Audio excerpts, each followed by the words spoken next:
안녕하세요.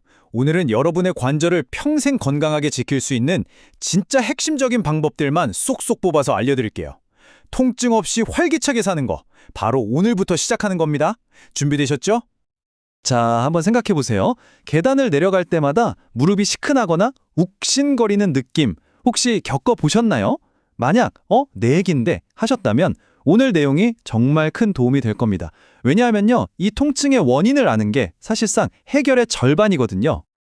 관절 통증을 제대로 이해하려면 우리 관절 안에 숨어있는 아주 특별한 비밀 병기에 대해서 먼저 알아야 해요. 이게 뭘까요?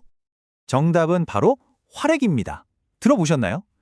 이걸 아주 쉽게 비유하자면 우리 관절의 엔진 오일 같은 거예요. 이 활액 덕분에 뼈와 뼈가 부드럽게 움직이고 삐걱거리지 않는 거죠. 근데 이게 단순히 윤활유 역할만 하는 게 아니에요. 여기서 진짜 중요한 포인트가 나옵니다.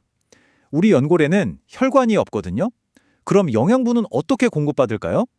네, 바로 이 활액이 연골을 먹여 살리는 말 그대로 생명줄인 셈입니다. 정말 중요하죠? 자, 그럼 이 중요한 관절에 문제가 생겼을 때 우리가 겪는 통증은요, 크게 두 가지 얼굴을 하고 있습니다. 그 주범들을 한번 만나보시죠.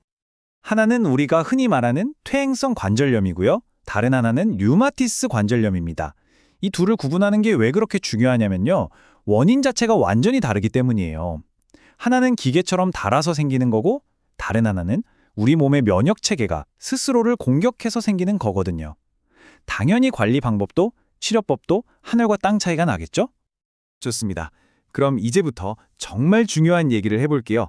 관절 건강을 위해서 우리가 할 수 있는 가장 강력하고 어쩌면 가장 효과적인 첫걸음이 뭔지 아시나요? 아마 많은 분들이 의외라고 생각하실 겁니다. 바로 이 숫자입니다. 5kg. 이 5kg이라는 무게가 대체 우리 무릎이랑 무슨 상관이 있을까요?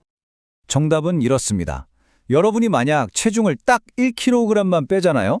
그러면 우리가 걸을 때마다 무릎에 가해지는 하중은 놀라지 마세요. 최대 5kg이나 줄어듭니다.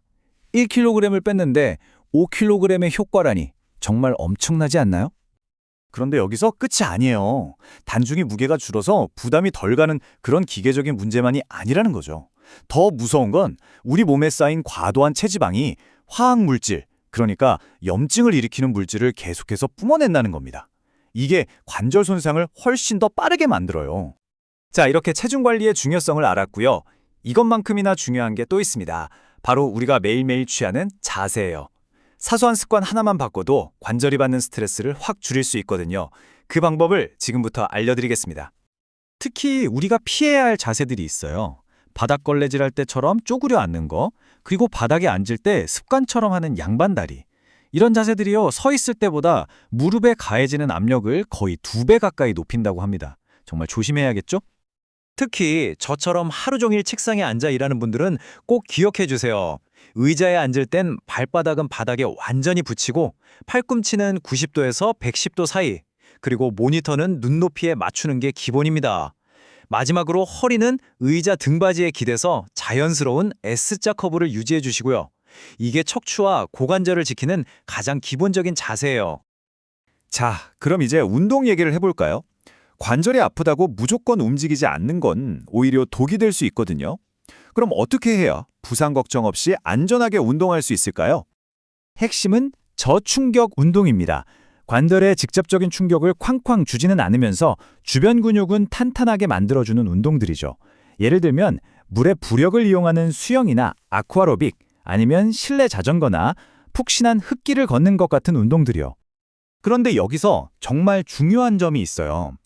수영이 무조건 좋다, 이렇게 생각하면 안 됩니다. 똑같은 수영이라도 어떤 영법을 선택하느냐에 따라서 관절에 약이 될 수도 반대로 독이 될 수도 있거든요. 예를 들어 평영의 발차기 동작은 무릎에 부담을 줄 수 있고요. 저병은 허리에 무리를 줄 수 있습니다. 그래서 허리나 무릎이 안 좋으시다면 자유형이나 배영이 훨씬 안전한 선택이 될 수 있죠. 자, 이렇게 생활 습관도 바꾸고 운동도 조심해서 했는데 그래도 갑자기 통증이 찾아올 때가 있잖아요. 그럴 땐 어떻게 대처하는 게 가장 좋을까요? 최종 가이드입니다. 냉찜질이냐 온찜질이냐 이거 항상 헷갈리시죠? 제가 딱 정리해 드릴게요. 아주 간단한 원칙만 기억하시면 됩니다. 막 다쳐서 붓고 열이 나는 급성 통증에는 냉찜질로 혈관을 수축시켜주고요. 뻐근하고 뭉친 만성 통증에는 온찜질로 혈액순환을 도와주는 겁니다. 급할 땐 차갑게, 오래되면 따뜻하게. 아시겠죠? 하지만 여러분, 자가관리가 만병통치약은 아닙니다.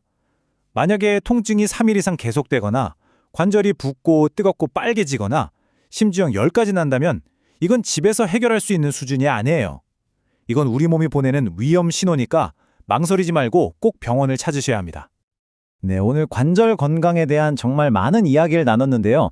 결국 가장 중요한 건 거창한 계획이 아니라 오늘 당장 시작할 수 있는 작은 실천 하나입니다. 여러분의 10년, 20년 뒤 건강한 관절을 위해서 오늘부터 바꿀 수 있는 단 한 가지는 무엇인가요? 한번 진지하게 생각해 보시면 좋겠습니다.